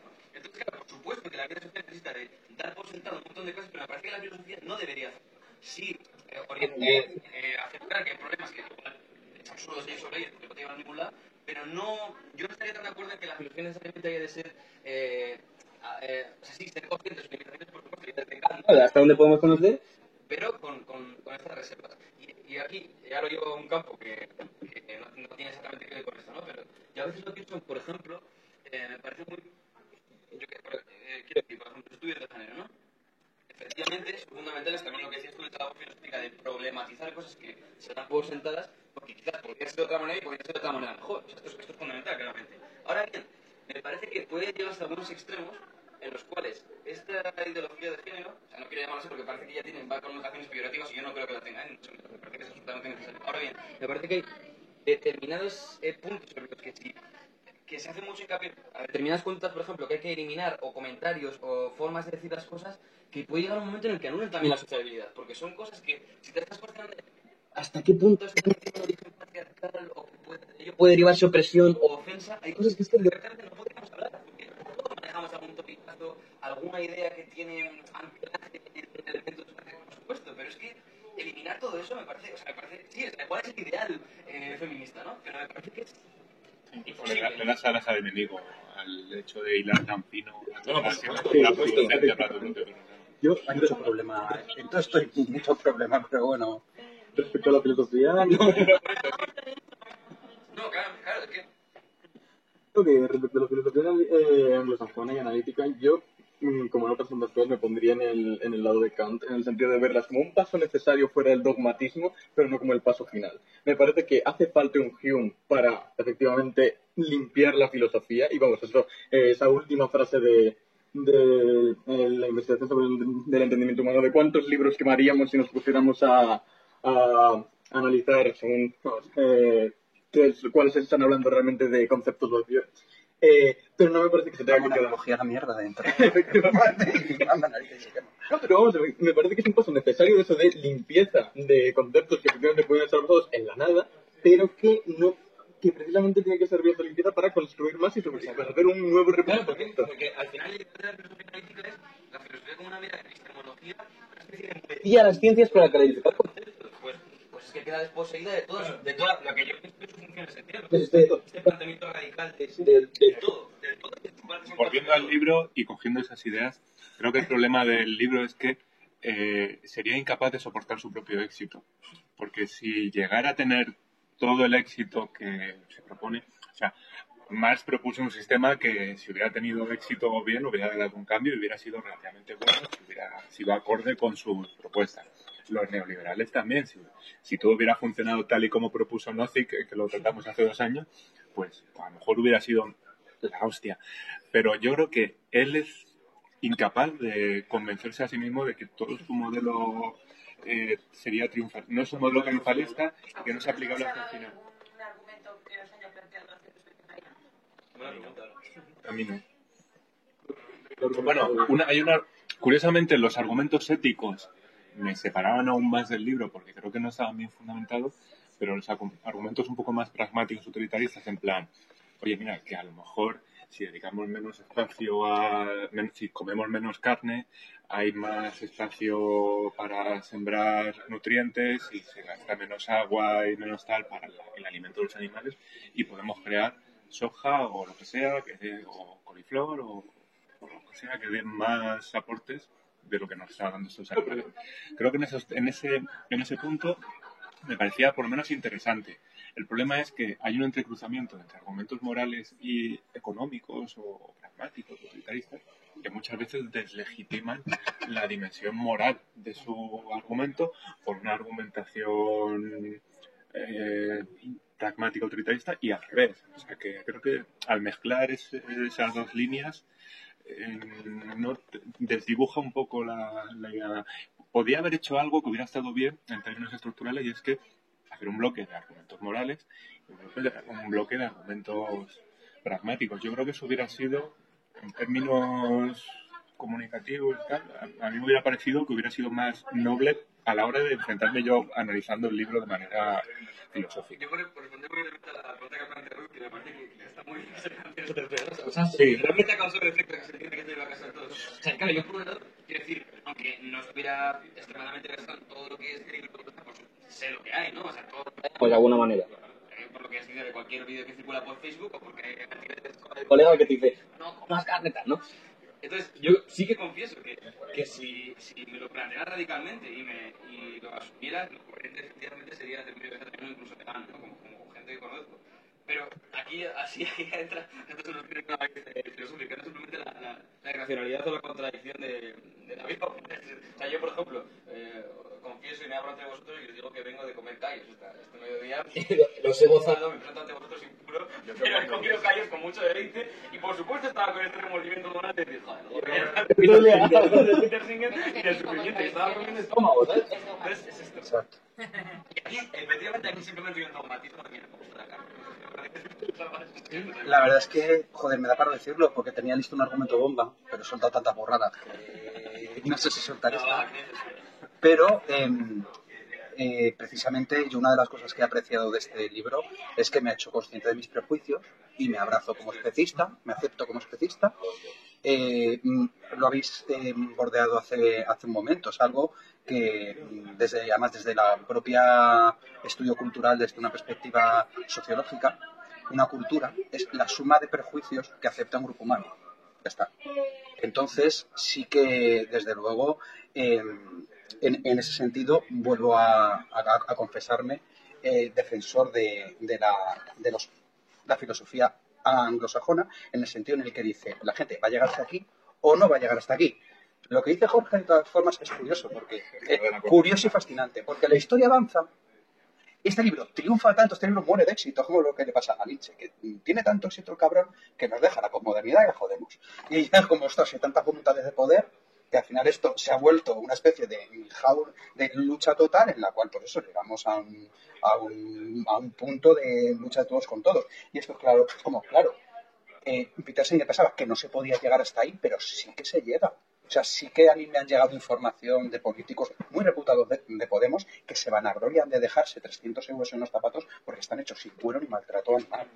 Lo cual, por cierto, ya se convierte, y eso es algo que sí que les he estado diciendo a mis alumnos estos días, que es algo que hay que discutir, y para lo que me parece súper valioso este libro, que es que el vegetarianismo, en ciertos círculos sociales, especialmente de activistas de izquierda, de los cuales formo parte, se ha vuelto una forma de éxito social.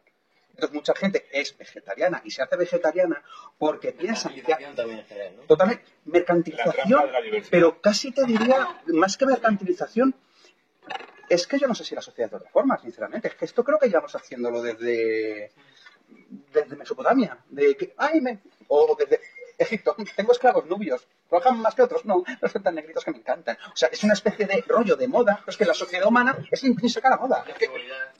Exacto, funciona, tal cual. Es muy bourdieuano. Sí, claro. Crear un mecanismo de distinción para establecer jerarquías. Yo creo que lo que apunto es porque también lo has dicho al principio, ¿no? Y que Jorge lo apunta y supongo que tratará eso el libro de la tortura más o menos de Bernabé, ¿no? Que es esa conflictividad entre las distintas luchas que digamos, ¿no? Es decir, claro, es que es justamente lo que dices. El vegetarianismo tiene un precio. Sí. Cada vez igual menos, porque se va extendiendo. También se mercantiliza el propio vegetarianismo y se dan cada vez más opciones y el propio vegetarianismo se nutre de nuevo. Es un tema que siempre acaba saliendo, ¿no? La capacidad de absorber y de integrar y de devolverte en la cara por el capitalismo, ¿no? Es que esa es la grandeza y la potencial inmortalidad del puto capitalismo, que es potencialmente inmortal por eso, porque Marx era el que más se dio cuenta de la maravilla que era el mecanismo marxista, o sea, mercantil del capitalismo para hacer esto. Y la gente, claro, o sea, y ahí viene. Nos estamos yendo por otro lado, ¿no? Pero lo de la capacidad de condenar moralmente del capitalismo es un poco por esto, ¿no? Porque era o sea, demasiado bueno, ¿no? Claro, era consciente del potencial enorme que tenía ese mercado para para transformar esta realidad y como condición necesaria, por supuesto, para el mantenimiento de la sociedad comunista. Pero, volviendo a esto, ¿no? Sí, o sea, la conflictividad entre las posibles luchas que tú estás ejerciendo, ¿no? Entonces, claro, si tú quieres ser coherente con tus principios generales, pues igual no lo estás siendo con los de tu defensa del antielitismo, por ejemplo, ¿no? O sea, lo que dices, los que se gastan zapatillas, no sé qué tal, y ahí está. Y supongo que igual con Bernabé podrá esto emerger, pero... Mira, a mí sí me gustaría pensar que a lo mejor si la ciencia avanza hasta el punto de crear carne sintética, no sé cómo se llama, no sé cómo funciona eso, ¿no? Pero yo creo que podría ser una viabilidad. O sea, yo podría hacerme vegano si existieran unas condiciones. Sí, sé que están haciendo algo así. bio. Pero vamos, te aseguro que prefieres no pagar esa Claro. hamburguesa y esa semana no comer. Por eso yo creo que a lo mejor la técnica, la ciencia, dentro de 100 años encuentra un modelo para que puedas comer carne, para que tengas tu proteína. Porque por mucho que tú o yo, los que estamos aquí, digamos, yo como carne porque me gusta carne, pero no lo haces no lo haces por ninguna dimensión moral como contrarréplica moral a que tiene que hacerlo, no tiene que sufrir. Es decir, tú no haces, no, me gusta que sufran los animales y cuanto más sufren más. Tú no lo haces con esa necesidad de que sufran. Tú lo haces como de una manera pasiva, disfrutando de... Más entendidas entienden que dentro de unas décadas comerse un filete va a ser un acto de luz. Y con eso está. De hecho, en palabras del propio Peter Singer, volviendo un poco a sus contradicciones, él precisamente dice que no tenemos derecho a matar otros animales o hacerlos sufrir por la trivialidad de nuestra dieta. Lo cual es una contradicción, o sea, me parece no me parece justificable que diga que el hecho de que yo quiera comer carne porque objetivamente sea más sabrosa que lo que no es carne sea una trivialidad, pero que una gallina tenga derecho a prenderla a lo que le dé la gana. Pero entonces, ¿cómo qué ocurre que...? Y el león a comerse una cebra. Sí. Nos metemos en un ejemplo que siempre es el típico ejemplo tonto antianimalista, pero cuando él se mete a resolver esos temas, muchas veces no me parece nada satisfactorio cuando al final empieza a decir, ahí me dicen muchas veces, bueno, pero ¿qué pasa? ¿Que los leones pueden comer cebras y yo no? Pues él intenta resolverlo y no sale bien parado. Dice por qué, de hecho tengo la cita, que es otra de las posibles ideas controvertidas que tenía. Sabía que no me hace falta, pero que es, juzgando por nuestra propia historia, cualquier intento de cambiar los sistemas ecológicos a gran escala va a acarrearnos más daños que beneficios. Por esta razón, aunque fuera la única, es cierto decir que, salvo en unos casos muy limitados, no podemos ni debemos intentar controlar toda la naturaleza. Ahí es el problema del éxito, de que el libro triunfe totalmente.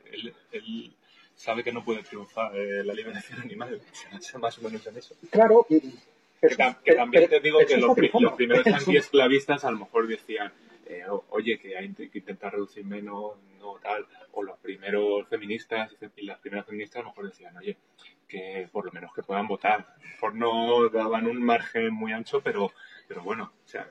Hombre, ahí entramos en y tendrían sus limitaciones y decir, bueno, hasta aquí. O sea, me parece negros hasta aquí. Hombre, ahí entramos en una discusión que precisamente se podría hacer paralelismos con las de este libro, que es en el momento en el cual, y precisamente quizá argumentar las limitaciones de la filosofía, que a lo mejor de la propia filosofía, es que cuando partes de una gran causa o de un principio que tiene que regir toda la conducta y olvidas el sentido común y lo cuantitativo, se llega hasta ese sentido. O sea, hasta el punto, además quiero poner un ejemplo porque es un ejemplo religioso, podríamos llegar al extremo de los jaimistas, que ellos sí que tienen una causa fuerte, ¿no? Que es que las almas se reencarnan y ese mosquito que igual cuando toso mato con un esputo es mi tatarabuelo o da igual, tiene el alma propia que se puede reencarnar y tal, con lo que no tengo derecho a dañar a ningún animal, cosas como que los jaimistas barren hacia afuera o a veces llevan pañuelos en la boca para que no haya ningún pequeño insecto que se meta en la boca, que eso sí que tiene una causa fuerte, que es la reencarnación, una causa mítica, más fuerte no puede ser, y es llevarlo hasta el final. Por ejemplo, con el antiesclavismo, se me ocurre, si rechazamos, evidentemente todos somos antiesclavistas, exacto, pero entonces hay que rechazar el trabajo, porque en el momento en el cual ves que el trabajo es alienación capitalista de clase pura y dura, y eso sí que está súper demostrado en el capital, se elimina. O por ejemplo, algo que me pasa a veces con Ruth, es que si nos ponemos igualitaristas con el género mega saco, Si ella pasa cocinando 29 minutos, cuando yo cocine voy a pasar otros 29, porque uno más o uno menos significa desigualdad. Entonces ya es llegar a niveles que se pone uno, perdón la expresión, un poco gilipollas. Sí, O sea, ¿por qué? Porque está mejor expuesto ver la idea que te decía antes, ¿no? De cómo llevar hasta el extremo un planteamiento racional que es perfectamente consistente y coherente, puede llevar a... Sí, por las propias condiciones de la vida social, ¿eh? Es que lo de trabajo es un ejemplo y... sí, hombre, y además poniéndonos históricos, Platón y Siracusa, ¿no? O sea, en el momento en el que intentas imponer al mundo un modelo ideal, lo jodes. Siempre. Pero al mismo tiempo lo que dices es cierto, que la filosofía tiene esa función. Por eso yo os digo, y creo que esto ya lo he dicho alguna vez, que ha sido una gran contradicción para mí, que en el momento en el que consigo ser profesor de filosofía en la educación de mi vida, empiezo a discrepar fuerte de la filosofía, no de alguna, de toda, de la filosofía en sí, como modelo ideal hacia que, es decir, como ideal normativo, tiene sus limitaciones. Y al final sí que se tiene que tirar de lo cuantitativo. Y ahora mismo me estoy sacando el carnet de conducir. Por ejemplo. Y es, los conductores nobles pueden tener por aire expirado 0,15 y en sangre 0,3. Claro, el otro día la profesora nos dice, a ver, lo seguro es 0,0. ¿Qué pasa? Que si en España pones 0,0, los dueños de los bares te queman los coches. Es decir, entonces, claro, y dices, es injusto, es incoherente. Pero es que no puedes violar la sociedad, porque la sociedad es una serie de incoherencias constitucionarias. Es una serie de incoherencias, de contradicciones y de prejuicios. A ver si este muro que impone el principio de realidad al idealismo racionalista de cualquier proyecto filosófico nos iba a llevar a que las soluciones del libro de libertad sea este modelo sobremaneriano de las soluciones no deseadas. Acabemos en el placer. Comamos animales mucho, o sea, igual, lo mejor es no desear nada. O sea, no desear nada, ser una planta. Insisto, dentro de 50 años, el dilema va a ser económico, porque en realidad, como crece, como está creciendo la población, comer su filete va a ser un acto de lujo. Nosotros vamos a acordarnos de la época en la que comíamos carne X veces a la semana. Entonces, o se ponen las pilas con el tema de la carne sintética o a la soja que vamos. A la soja. Entonces, Es una amenaza peor que el cambio climático. y luego Calentamiento global, desertificación, no, comer soja. Hostias, allá por eso. claro, bueno. Cuidado, de crecimiento. Y me parece súper legítimo. La otra cosa que Cuidado, decir porque... precisamente es que en el 75, pues claro, han venido un montón de, ya te digo, normativas de bienestar animal, ahora mismo, este señor, bueno, no sé, no lo he conocido, pero bueno, pues a lo mejor estaría contento con una serie de cosas que se han hecho. Pero es que ahora tantas cosas hay de bienestar animal como de sostenibilidad. Y ahora ya va todo a la par. Claro, y esto quería explotar estas cosas que estoy leyéndolo, que en efecto, o sea, es lo que dice desde el principio, es que este movimiento de liberación, contrariamente a otros movimientos de liberación, por ejemplo el esclavista, etcétera, tiene el problema, por un lado, que yo le he dicho en la principio, de que los animales no pueden ejercer activamente el movimiento de liberación, y al mismo tiempo dice, como el otro obstáculo fuerte, que hay intereses mercantiles potentísimos detrás, con lo cual es muy difícil. Y a mí se me ocurrió que, de nuevo, esto puede dejar una ventana abierta a la acción política, que realmente no lo hemos comentado del todo, pero si queréis, no nos queda mucho tiempo, ¿no? Pero volver un momento a las soluciones más puramente políticas que él propone, ¿no? O que se derivan de esto. Una de ellas también tiene incluso a demostrar la posibilidad de una desobediencia civil, ¿no? De apelar al sentimiento de la justicia, con lo cual me niego a participar de esto, por ejemplo, ¿no?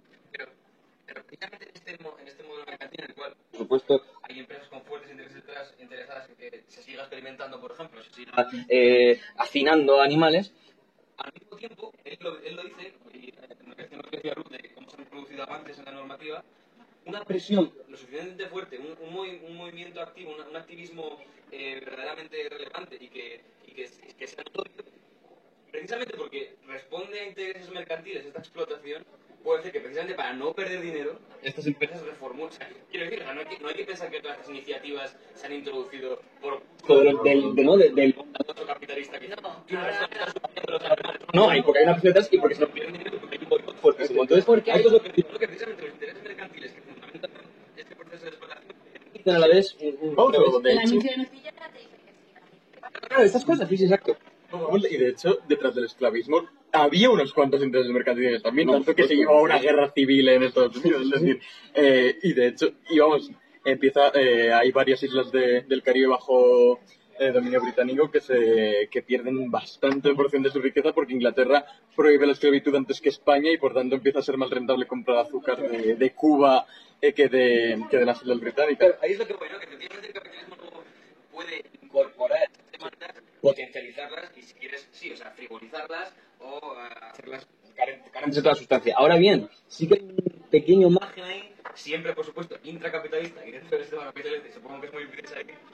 Pero hay esas pequeñas vías para la acción que creo que él reconoce y que para él son útiles, ¿no? Por eso cuando hablaba de que va a tener un enfoque anticapitalista, yo creo que en este sentido no. O sea, es siempre parte de una acción intracapitalista, pero que puede ser más o menos efectiva. Igual, efectivamente, no se realiza el proyecto animalista en su conjunto, porque como hemos dicho también podría llegar a una aberración, pero sí que precisamente estos intereses mercantiles pueden servir como ojalá también de nuevo de espada de doble filo para el productor. O sea, que es interesante. De hecho, eso que dices, Víctor, no sé si os acordáis, es el último capítulo de Estado Utopía, Estado Anarquía, Utopía de Nozick, que precisamente por lo que Nozick defiende el sistema capitalista a muerte es porque él dice que en el capitalismo entran las utopías, que si tú te quieres montar tu grupo de eres muy chupi guay si no comes carne, o sea, eres el más guay si no consumes aceite de palma, puedes hacerlo. Y oye, eso está estupendo, ¿eh? O sea, os he dicho desde el principio que soy anticapitalista, pero no soy gilipollas. Y el capitalismo tiene una defensa de la libertad que puede llevar a estas cosas, puede llevar a estrategias de boicot de consumo. Entonces, yo precisamente a mis alumnos es lo que les digo. Les digo, chavales, actualmente, o sea, por el capitalismo, el empresario lo que quiere es ganar dinero. O la forma más directa de atacar sus intereses es el boicot comercial. Claro, es el boicot directo, evidentemente. La propuesta de Marx era de máximos, evidentemente, y era de acabar con el sistema, pero dado que eso no va a ser ni para mañana ni para pasado, la manera fuerte de luchar es esa. Y el propio Singer utiliza la palabra boicot claramente, y de hecho lo dice claramente, dice, no, de hecho tengo la cita textual, el vegetarianismo es una forma de boicot económico, tal cual.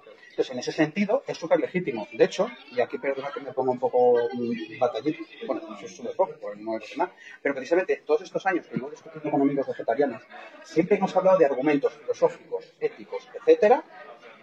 Llegamos a un punto en Barrena, me acabo de dar cuenta, por cierto, que es precisamente por mi naturaleza antifilosófica, siendo que filosofía, que es vale, pero eso luego cómo se operativa. Y como no se puede operativizar porque se basa en la empatía hacia los seres con ojos y cosas de esas, que sí que son triviales, lo que siempre he reconocido es que el boicot económico es el argumento definitivo en defensa del vegetarianismo, que es, si no compartes una determinada forma de producir y de consumir, no la consumes y ya está. Pero es una cosa que me he dado cuenta que siempre que hablamos de ética, y creo que en el anterior de Aristóteles también lo saqué a relucir, es un tema que ha estado sobrevolando por aquí un rato, que es el motivo por el que yo no me hago vegetariano. Sí me han dado tentaciones de hacerme vegetariano, evidentemente, dan ganas. Pero, sí, claro, no, ganas dan, claro, ganas dan. Pero no lo voy a hacer creo que ya lo he hecho una vez, un artículo que leí de Liria hace un tiempo, fascinante, que mete el dedo en la llaga precisamente, que es el motivo por el cual uso un jersey del Príncipe o compro ropa en Pull&Bear, que es que en el sistema capitalista, más como anticapitalista convencido, el propio capitalismo en sí es un sistema malo, es un sistema inmoral, es un sistema que ataca la sociabilidad humana y la racionalidad en muchísimos campos, pero me veo obligado a colaborar con él. Entonces, cada uno elige las estrategias en las cuales se separa de ese capitalismo y no quiere participar tan directamente. Tenemos amigos que son tan sarcásticos que incluso dicen, por favor, a mí ponme carne de cerdo que haya sufrido especialmente. Es lo que yo digo a mis alumnos de chicos, yo no soy ecologista, pero tampoco soy un contamimalo, ¿vale? O sea, tampoco soy un sádico. Entonces, ¿Cuál es el nombre del artículo? Algo de mal. Fernández Liria, el mal o capitalismo mal. Capitalismo. No, pero es que igual te cuesta encontrarlo, macho, porque creo que estaba en caso en la red. Cuando lo traigo ahí y ya. Pero bueno, ya os digo, la hipótesis fuerte del artículo era esa. Es que en el sistema capitalista uno colabora con el mal siempre. Entonces, lo único que nos diferencia es saber cuántos pasos de separación, si queremos llamarlo de una manera tal, capas ideológicas nos separan de ese mal. ¿De qué forma directamente contribuyes a ese mal? Y libros como el de Peter Singer, y por tema de ahora vamos cerrando poniéndole un broche además súper guapo a esto, libros como Peter Singer hace que nos quitemos esas máscaras y que veamos que ciertas conductas nuestras que analiza tienen incidencia directa en el sufrimiento animal. no ya en sus intereses, ni en sus derechos, ni en su capacidad de morir, ni en tal, sino en meramente su capacidad de sufrir y que sí que son moralmente planteables.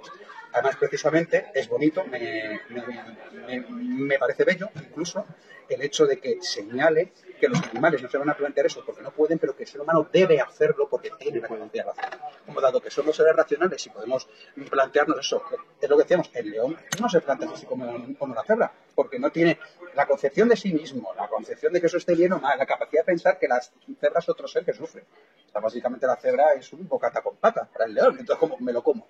Entonces yo me puedo comer a animales que no piensen esas cosas de sus semejantes. Ese es el problema, que la puerta que abre Peter Singer, es decir, bueno, tenemos que hacer cosas porque somos seres morales, como no comernos a los seres morales. Coño, pues a lo mejor ahí está el tema. Yo puedo decidir comerme seres no morales y eso ser una decisión moral.